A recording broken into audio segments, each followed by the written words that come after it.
What's going on, Wrestling family? Welcome back to Hear These Thoughts. So we got to talk about what happened last night on NXT because what a mess we got ourselves into. So, if you didn't know, Thea Hale is now our new Women's NXT North American Champion. Congratulations to her, man. She deserves it, right? You guys know me. When I see somebody happy, I get happy. She looked happy with that title, so I'm happy. She defeated Blake Monroe, and that is what happened. Now, for people who don't watch NXT, I can understand why you're confused, because you're probably like, thoughts. Why are we talking about this developmental brand and what in the world is a Thea Hale? Okay, and I can understand why you feel that way if you don't watch the product. To me, NXT is probably my favorite brand in WWE. That's neither here nor there.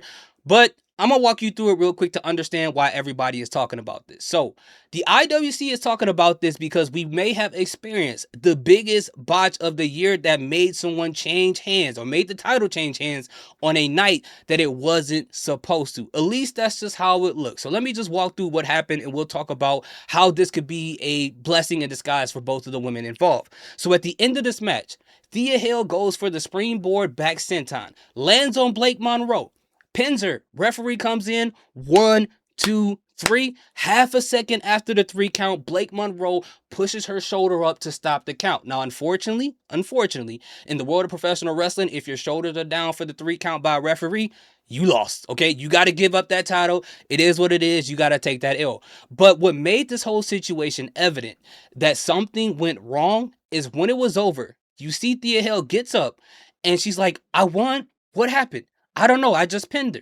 Then you see Blake Monroe gets up, look confused. What? What happened? I got pinned. I was trying to do my job. Then you see the referee. They look at the ref, and the ref's like, I don't know what happened. I was just doing my job. And the whole crowd looks confused. And what made it even worse is when the match was over, after Thea Hale just pinned her for the 1, 2, 3, they end up playing Blake Monroe's theme song, which tells us that the people in the truck had Blake Monroe's theme song queued up because they were told that she was going to win the match before it happened. Now, to be fair for them, they stopped it and then eventually played Thea Hale's theme song. But all of that together pretty much told us that something went wrong and Blake Monroe was supposed to win. Now, I have been paying attention to what you guys have been saying in the comment section. You guys have been saying it's a work. Some people have saying it's a botch. It could be a work because the way that Booker T reacted to it was like as if he knew that this was going to happen the way it was, unless he's so much a professional that we don't know when he's adjusting to what's happening in front of our eyes. But it seemed like he pretty much knew what happened, and that's what's making this a big conversation amongst other botches that's been going on in WWE and latest, right? But when you go back and look at what happened there during that pin, I'm assuming one or two things happened, right? Because I think the referee wasn't right. I think the referee did exactly what they were supposed to do. But if you go back and watch that moment, after Thea Hale hits Blake Monroe with the back senton, I think one or two things happened. Either she knocked the wind out of her or rung her bell.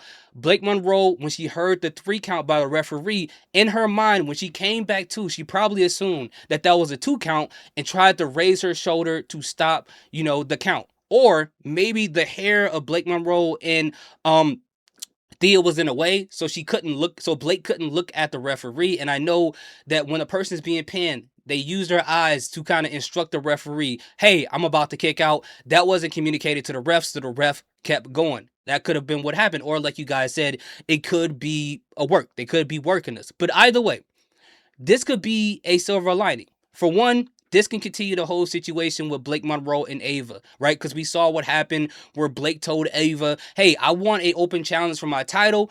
You saw all the women from the locker room, from NXT to Evolve, come out like a pack of hyenas surrounding Blake Monroe after Thea Hale already attacked her. And that seems like it could have been a setup by Ava. And then you see Blake Monroe confront Ava about it and say that she was wrong and you deserve to apologize to me. Then Ava Monroe tells her, oh, you got a match against Thea Hale for that title. Now Blake can look at this like, this wasn't right. This is an injustice.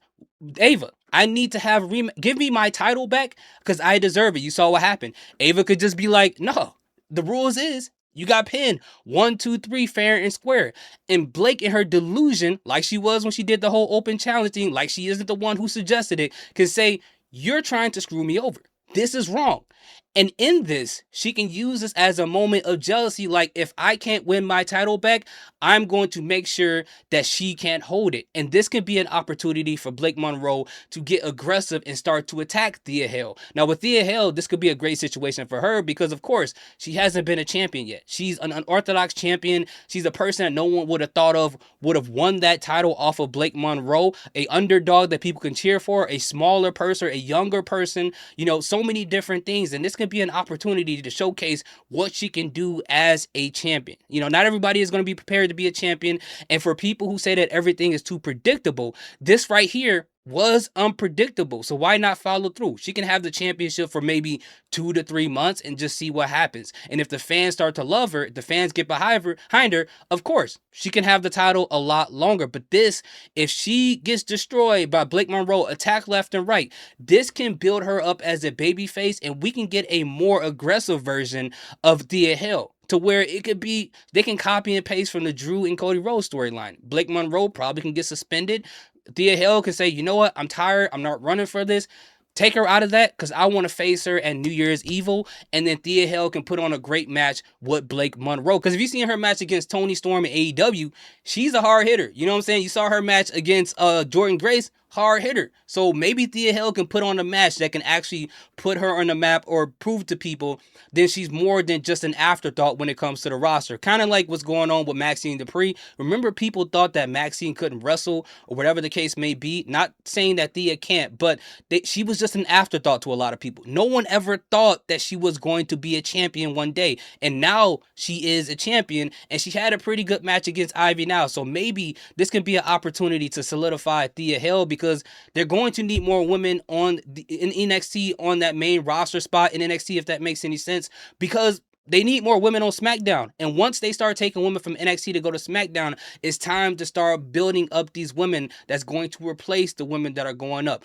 Does she have directions as a character? Does she have directions as a storyline? No, but this will be a perfect opportunity to start building in that direction where both women can really benefit off of this entire situation, at least to me. So what do you guys think? Let me know in the comment section. Do you think that both women could benefit from this? Do you think this was a botch? Do you think this was a work? I would love to hear what you have in the comment section. By the way, we are live streaming Evolve tonight, 7 p.m. Central, 8 p.m. Eastern. So hopefully I'll see you guys there. If not, hey, stop through and hit me with a like. Thank you guys so much for watching. Salute, peace, have a great day.